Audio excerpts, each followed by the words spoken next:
सत श्री अकाल जी। मैं बबलियां लुधियाने से। मेरा मतलब शादी से पहले मम्मी डैडी जी का घर है वहाँ। लुधियाने यूनिवर्सिटी से मैंने बीए पास किया है। मैंने और मेरी एल्डर सिस्टर पिंकी दीदी ने भी एजुकेशन में हमारे पेरेंट्स ने कोई भी कमी नहीं छोड़ी है। प्राइमरी से लेकर बीए फाइनल तक बेस्ट स्कूल एंड कॉलेज में पढ़ाया है। ओनली गर्ल्स को एजुकेशन नहीं, हमारी फैमिली की गर्ल्स को एजुकेशन में नहीं पढ़ते ना। बॉयज नो जी, बॉयफ्रेंड नेवर एवर जी। कैसा होता है ना, एक दिन अचानक एक अनजान आदमी से आपकी शादी तय कर दी जाती है और उस अनजान आदमी को पूरा हक होता है वो जो चाहे आपके साथ करे। जब मैंने बीए के एग्जाम खत्म किए तो मेरे साथ भी वही हुआ जो हमारी पिंकी दीदी के साथ हुआ था। मासी जी आ गई, सगी मासी नहीं, हमारी मम्मी की कीर्तन की फ्रेंड। रिश्ते लगाना उनका साइड बिजनेस है और जब गर्ल पक्की हो जाती तो दोनों पार्टी से कमीशन लेना, मतलब सगन। और फिर मुझे तैयार श्यार करके वहां बिठाया जाता। अब मासी जी के डायलॉग शुरू। हाय में सदके, हाय में भारी, अपनी बबली ते बहन जी ते भाई। शाह मैं थानू की दसा, साडी बबली तो लखा बिच 1 in a million। और मुझे लगता मैं किसी शोरूम की सजी हुई साड़ी हूँ जिसे बेचने के लिए सेल्समैन भरपूर मेहनत कर रहा है। ओ मैडम ले लो जी, ले लो, शोरूम में एक ही पीस बचा है। अब शुरू होती है बार्गेनिंग यानी दहेज की बातें। मैंने सुना है लड़कियां सर्विस करती हैं और गर्ल पक्के होते टाइम उनके पे स्लिप भी चेक किए जाते हैं। छी, मुझे तो ये सब बिल्कुल अच्छा नहीं लगता। मैंने तो अपने डैडी जी से कह दिया, क्यों ना कहती, अपने डैडी जी की लाडली जो थी, तो उन्होंने मासी जी से कह दिया, बहन जी जब कोई चंगा रिश्ता है तो ही आप हमारे घर आना। एक दिन मैं अपने अलमारी सेट कर रही थी तो डैडी जी आए। ओ बबली पुत्र, ओ मेरा बच्चा, मिल गया, तेरे हार्दर राज करेगा मेरा बच्चा। लड़का एमबीए है, फैमिली चंडीगढ़ में रहती है, वो खुद बड़ी कंपनी में बड़ी पोस्ट में दिल्ली में है। दिल्ली? दिल्ली कौन सा कनाडा में है? 5 घंटे 35 मिनट भी नहीं लगते। बस शताब्दी में बैठो और कुछ करने की जरूरत नहीं, वो खुद आपको दिल्ली पहुंचा देते। अब मुझे मिलाया गया इनसे, मिस्टर अमनदीप सिंह कोहली से, and I was very lucky. इन्होंने मुझे सेलेक्ट कर लिया। क्यों ना करते, मैं इनकी दोनों कंडीशन पर खड़ी उतरी। पहला गुड लुकिंग, दूसरा इंग्लिश स्पीकिंग। हमारी शादी में बड़े सारे फंक्शन हुए थे। अब मैं मिस बबली टंडन से मिसेस अमनदीप कोहली हो गई थी। हमारे शादी में तो ढेर सारे फंक्शन हुए थे, मेहंदी, संगीत, लेडी संगीत, कॉकटेल पार्टी, रिसेप्शन में तो बड़े सारे लोग आए थे। पूरा पंजाब ही उठ के आ गया था। क्यों ना आते, हमारे डैडी जी के इतने कॉन्टेक्ट जो थे। So many gift I tell you. वो है ना इनके बॉस मिस्टर कृपलानी जी, उन्होंने मुझे गोल्ड वॉचेस के सेट दिए थे। और उनकी वाइफ अनीता कृपलानी, उन्होंने तो मुझे देखकर इनसे कहा, Aman you are a so lucky guys, she is so pretty. और मैं वेडिंग नाइट में इनका इंतजार करती रही। वो करीब रात के 3:30 बजे के आसपास आए। मैं थोड़ा सा घूंघटा उठा के देखी, वो नशे में पूरा धुत आके गिर गए। मुझे तो कुछ समझ में ही नहीं आ रहा था, मैं क्या करूं। कल मैं उनके पास गई और उनके जूते उतारे। क्या करती, मम्मी जी की दी हुई नसीहत, बेटी चाहे जो भी हो जाए अपने पति को हर हाल में खुश रखना। सो मैंने टीवी सीरियल और हिंदी फिल्म की हीरोइन की तरह उनके पास गई, उनको उठाए और उनको सुलाए। तब तक मुझे बड़ा जोर का भूख भी लग चुका था। वहां रखा हुआ दूध का गिलास मैंने खुद ही उठा के पी लिया। यहाँ दिल्ली में हम लाजपत नगर में रहते हैं। मैं बड़ी लॉनली हूँ, ज्यादा किसी को जानती भी नहीं, सिवाय अपने कॉलेज की सहेली सुखी और सुखमणि के। पर वो भी जॉइंट फैमिली में रहते हैं, उनसे भी ज्यादा मिल नहीं पाती ना। जब मैं उनके घर जाती तो मुझे अपने घर की याद आती, लुधियाने की। मम्मी, डैडी जी, चाची, सिंबो चाची। सिंबो चाची मुझे और पिंकी दीदी को बहुत प्यार करती थी। सिंबो चाची बेचारी, उन्होंने तो उम्र कैद जैसी जिंदगी जी है। गरीब थी, पढ़ी लिखी भी नहीं थी। मजबूरी में माता पिता ने उनकी शादी हमारे चाचा जी से करवा दी। हमारे चाचा जी मेंटली रिटायर्ड थे। वो कहते हैं ना चैलेंज, अरे चैलेंज तो हमारी चाची जी के लिए था। दिन रात हमारे चाचा जी के सेवा में लगी रहती थी। दादी बीजी आगे पीछे उनके नौकरों की तरह घूमते रहती थी। एक रात अचानक हमारे चाचा जी को बड़ा बुरा फिट आया, उसमें उनकी हार्ट फेल हो गई। हमारी चाची जी को बड़ा बुरा सदमा लगा। बीजी तो आज भी उनको कोसती है, कहती है अगर इसने साथ दिया होता तो आज ये दिन ना देखना पड़ता। अरे इससे ज्यादा क्या साथ देती वो? आप बताओ, क्या कोई लड़का करेगा किसी मेंटली रिटायर्ड लड़की से शादी? नहीं ना। पर हमारी चाची जी ने हमारे चाचा जी से की। मुझे तो ये समझ में नहीं आता कि एक औरत ही दूसरी औरत की सबसे बड़ी दुश्मन कैसे हो सकती है। चलो कोई नहीं, बड़ी याद आ रही है सबकी। मन हो रहा है लुधियाने लगाऊं, पर क्या करूं? शादी के बाद इतनी रिस्पॉन्सिबिलिटी बढ़ जाती है ना। ये रोटी भी मेरे ही हाथ के खाते हैं। सर्वेंट है, पर कहते हैं बबली सब्जी तो तू ही बनाया कर। एंड एट नाइट टाइम ना ही ऑलवेज लाइक गरम फुलका। और ये ओए, मैंने तो ये बताया ही नहीं, हमने घर भी शिफ्ट कर लिया है। ग्रेटर क्लास पार्ट 2 में 3 बेडरूम हॉल हाउस। हाँ जी, कंपनी की तरफ से प्रमोशन हो गई है। सर्वेंट, ड्राइवर और लेंसर भी थर्ले पार्कड हैं। वो है ना, डैडी जी ने जो इनको दी थी ना शादी में मारुति स्टीम, अब वो इन्होंने मुझे दे दी चलाने के लिए। पर मैं अकेले जाऊं भी तो कहाँ जाऊं? आजकल ये बहुत बिजी रहने लगे हैं, ट्रैवल भी करते हैं, अवॉर्ड। और जब मैं पूछूं तो मुझे जवाब भी नहीं देते हैं। लेट नाइट तक फोन पे लगे रहते हैं, फोन पे मैसेज। जब मैं पूछूं तो कहते हैं बबली ये इंटरनेशनल डील है, मरी अमेरिका सोती नहीं क्या? जब मैं कहूं खाना खा लीजिए तो मुझे ही चुप करवा देते हैं। बबली तू सो जा, तेरी तबीयत ठीक नहीं है। खैर बात तो सही है, मेरी तबीयत ठीक नहीं है।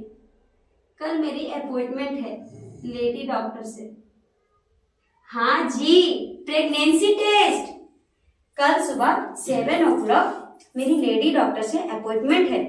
कल सुबह मैं जल्दी उठ गई, तब तक ये सो रहे थे, तो मैं जल्दी तैयार होके और लेडी डॉक्टर के पास गई। डॉक्टर ने मुझसे कहा, Mrs Kohli, there is a good news. ओ सच्चे बादशाह, सतनाम वाहे गुरु, तेरा लख शुक्र है। I am very excited. मैं क्या करूं, किसे बताऊं? अब तक तो ये ऑफिस में चले गए होंगे।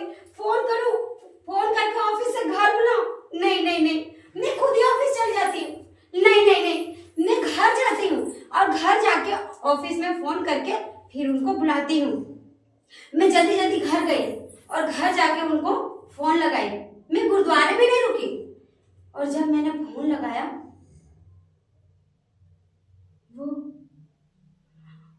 वो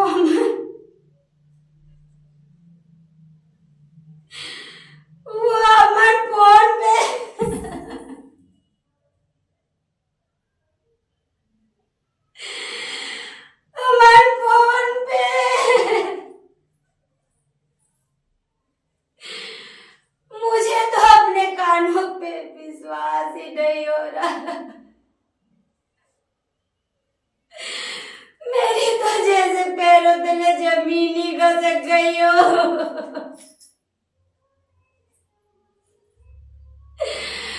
वो अपने बॉस की वाइफ अनीता के साथ।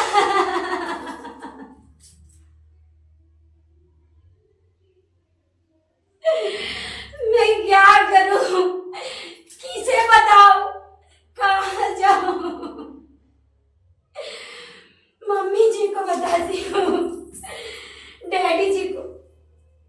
मम्मी तो अभी ठीक है, पर डैडी जी वो तो पूरी तरह से टूट जाएंगे।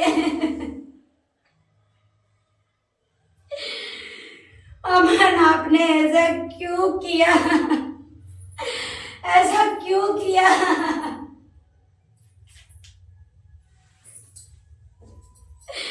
विदाई के समय मम्मी जी की दी हुई नसीहत, बेटा चाहे जो भी हो जाए अपने पति को हर हाल में खुश रखना।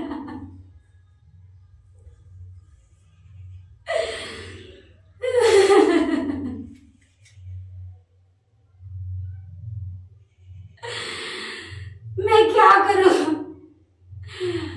मैं अंधी हो जाऊं, बहरी हो जाऊं, गूंगी हो जाऊं? मर्द चाहे तो हजारों अफेयर कर सकते, लेकिन फिर भी वो फरिश्ते रहते। उनको बोलने वाला कोई भी नहीं। एक छत और 2 वक्त की रोटी देना कोई चांद तारा तोड़ लाने जैसा काम नहीं है। आपने ऐसा क्यों किया अमन?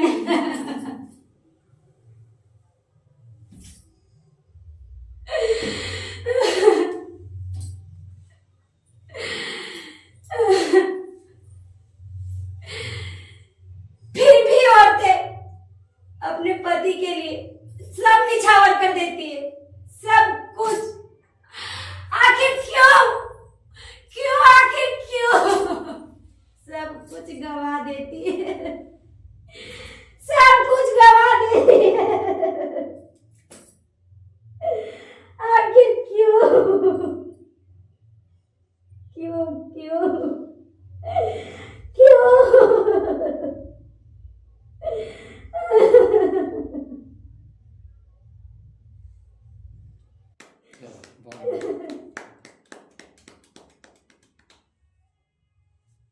बहुत बढ़िया।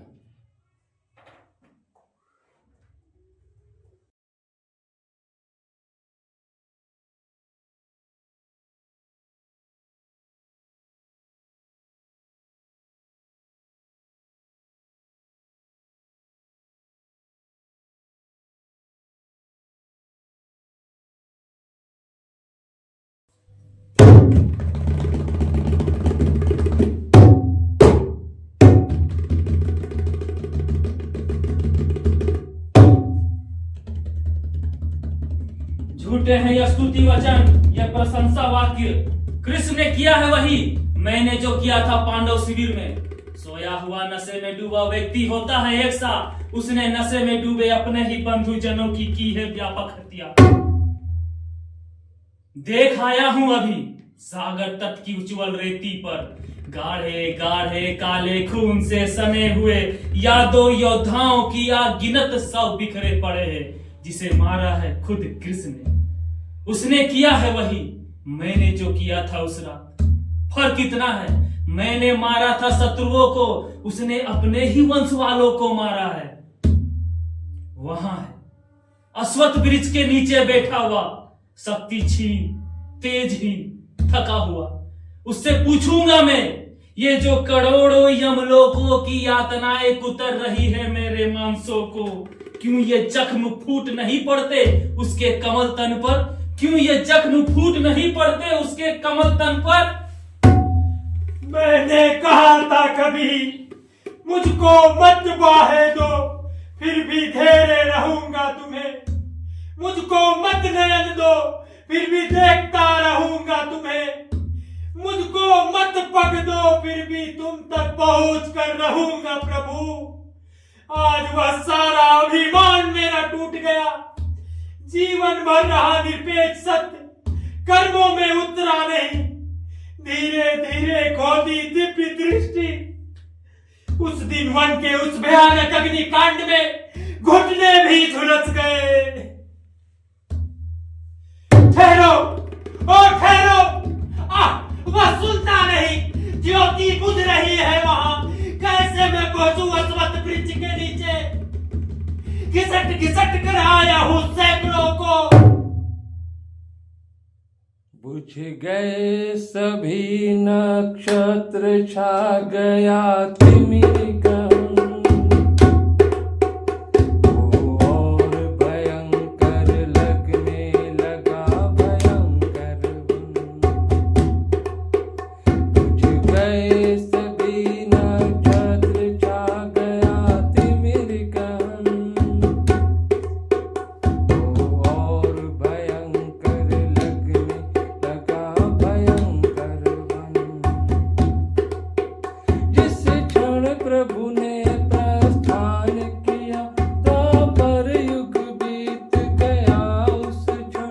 जिस क्षण प्रभु ने प्रस्थान किया, तो पर युग बीत गया उस क्षण। प्रभुहीन धरा पर आस्थात, प्रभुहीन धरा पर आस्थात। कलयुग ने रखा प्रथम चरण। और भयंकर लगने लगा भयंकर वन। और भयंकर लगने लगा भयंकर वन। केवल मैं साक्षी हूँ। मैंने ताड़ों के झुरमुट से छिप कर देखी है उसकी मृत्यु। तीखी नुकीली तलवारों से झाड़ों में हिलते ताड़ के पत्ते मेरे पीप भरे जख्मों को चीर रहे थे, लेकिन सांसें साधे खड़ा था मौन। लेकिन हाय, मैंने ये क्या देखा? तलवों में बांध बिकते ही पीप भरा दुर्गंधित नीला रक्त ऐसे बहा जैसे अक्सर इन जख्मों से बहा करते हैं। तलवों में बांध बिकते ही घाव वैसे ही फूट निकले। सुनो मेरे शत्रु कृष्ण, सुनो। मरते समय तुमने क्या इस नर पशु अश्वत्थामा को अपने ही चरणों में धारण किया था? अपने ही सोनिस से मुझे अभिव्यक्त किया था। जैसे सड़ा रक्त निकल जाने से फोड़े की टिस पट जाती, वैसे ही अनुभव करता हूँ विगत शोक। ये जो अनुभूति मिली है, क्या यही आस्था है? ये जो अनुभूति मिली है, क्या यही आस्था है? ये जो अनुभूति। सुनता हूँ किसका स्वर इन अंधलोकों में? किसको मिली है नई आस्था? नर पशु अश्वत्थामा को आस्था नामक घिसा हुआ सिक्का अब मिला है अश्वत्थामा को, जिसे नकली और खोटा समझकर कूड़े में फेंक आया मैं वर्षों पहले। यह तो वाणी है युत्सु की, अंधे प्रेतों की तरह भटक रहा जो अंतरिक्ष में। मुझको आदेश मिला, तुम आत्मघाती हो, भटकोगे इन अंधलोकों में। धरती से अधिक गहन अंधलोक कहां? पैदा हुआ मैं अंधेपन से, कुछ दिन तक कृष्ण की झूठी आस्था के जोते वृत्त में भटका, किंतु आत्महत्या का शिला द्वार खोलकर वापस लौटा मैं अंधी गहन गुफाओं में। आया था मैं भी देखने ये महिमामय मरण कृष्ण का, जीकर जीत नहीं पाया अनस्था। मरने का नाटक रचकर वो चाहता था हमको बांधना, लेकिन मैं कहता हूं वह चट्टा कायरता शक्तिहीन था। वो बचा नहीं पाया परीक्षित को या मुझको, चला गया अपने लोग। अंधे युग में जब जब शिशु भविष्य माना जाएगा ब्रह्मास्त्र से, चक चक डसेगा परीक्षित को, या मेरे जैसे कितने युत्सु कर लेंगे आत्मघात। उनको बचाने कौन आएगा? क्या तुम अश्वत्थामा? तुम तो अमर हो। किंतु मैं तो अमानुषिक हूँ, अर्थ सत्य, जिसका तर्क है घृणा और स्तर है पशुओं का। तुम संजय, तुम तो हो आस्थावान। किंतु मैं तो निष्क्रिय हूँ, निरपेक्ष सत्य, मार नहीं पाता, बचा नहीं पाता, कर्म से पृथक खोता जाता हूँ कर्म सा अर्थ अपने अस्तित्व का। इसीलिए साहस से कहता हूँ, नियति है हमारी बंधी, प्रभु के मरण से नहीं, मानव भविष्य से, परीक्षित के जीवन से। कैसे बचेगा वो? कैसे बचेगा वो? मेरा यह प्रश्न है, प्रश्न उसका जिसने प्रभु के पीछे अपनी जीवन पर गिरना सही। कोई आस्थावान शेष नहीं है उत्तर देने को। मैं हूँ शेष उत्तर देने को। अभी तुम हो कौन? दिख नहीं पड़ता। अब मैं वृद्ध व्याध हूँ, नाम मेरा जरा है। वान थे वो मेरे ही धनुष के, जो मृत्यु बना कृष्ण की। पहले मैं तब वृद्ध ज्योतिष, वध मेरा किया था अश्वत्थामा ने। प्रेत योनि से मुक्त करने को मुझे कहा था कृष्ण ने। हो गई समाप्त अवधि माता गंधारी की श्राप की। उठाओ धनुष, फेंको वन। लेकिन मैं था भयभीत, किंतु वो बोले, अश्वत्थामा ने किया था तुम्हारा वध, उसका था पाप, दंड मैं लूंगा। मेरा मरण तुम्हें मुक्त करेगा प्रेत काया से। मेरा था पाप, मैंने किया वध, किंतु हाथ मेरे नहीं थे, हृदय मेरे नहीं था वहां। अंधा युग पेक गया था मेरी नस नस में, अंधी प्रतिहिंसा बनी, जिसके पागलपन में मैंने क्या किया। अंधी एक प्रतिहिंसा, जिसे तुम कहते हो प्रभु, वह था शत्रु मेरा, लेकिन उसने मेरी पीड़ा भी धारण कर ली। जख्म है बदन पर मेरे, लेकिन पीड़ा शांत, बिल्कुल शांत। मैं दंडित हूं, लेकिन मुक्त। होती होगी मधुकर की मुक्ति प्रभु के मरण से, किंतु रक्षा कैसे होगी अंधे युग में मानव भविष्य की, प्रभु के इस कायर मरण के बाद? कायर मरण मेरा था शत्रु हुआ, लेकिन फिर भी कहूंगा दिव्य शांति छाई थी उसके स्वर्ण मस्तक पर। बोले अवसान के क्षणों से प्रभु, मरण नहीं है वो व्याध, मात्र रूपांतर है वो। सबका दायित्व लिया मैंने अपने ऊपर, अपना दायित्व सौंप जाता हूं मैं सबको। अब तक मानव भविष्य को मैं जिलाता था, लेकिन इस अंधे युग में मेरा भी अंश निष्क्रिय रहेगा, आत्मघाती रहेगा, विकलित रहेगा। संजय, यूसुफ, अश्वत्थामा की भांति, क्योंकि इनका दायित्व लिया है मैंने। बोले वे, लेकिन मेरा दायित्व लेंगे बाकी सभी। मेरा दायित्व स्थित रहेगा हर मानव मन के उस वृत्त में, जिसके सहारे सभी परिस्थितियों को अतिक्रमण करते हुए नूतन निर्माण करेगा।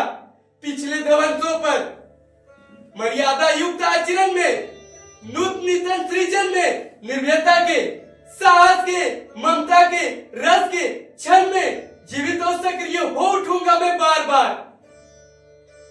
उसके इस नए अर्थ में क्या हर मोटा से मोटा व्यक्ति विकृत, अर्ध बर्बर, आत्मघाती क्या जीवन की सतर्कता पा जाएगा? निश्चय ही वो है भविष्य, किंतु हाथ तुम्हारे हैं। जिस क्षण चाहो उसे नष्ट करो, जिस क्षण चाहो उसे जीवन दो, जीवन लो। किंतु मैं तो निष्क्रिय अपंगु हूँ। मैं अमानुषिक हूँ और मैं आत्मघाती अंध। वो है निराश और अंधे और निष्क्रिय और अधुसुख और निष्क्रिय और अधुसुख, अंधियारा और गहरा होते जाता है। क्या कोई सुनेगा? जो अंधा नहीं है और विकृत नहीं है और मानव भविष्य को बचाएगा। मैं हूं जरा, नाम व्याध और रूपांतर हुआ मेरे माध्यम से। मैंने सुने हैं वो अंतिम वचन मरनस्थन ईश्वर के, जिसको मैं दोनों बाहें उठाकर दोहराता हूं। कोई सुनेगा क्या कोई सुनेगा? क्या कोई सुनेगा?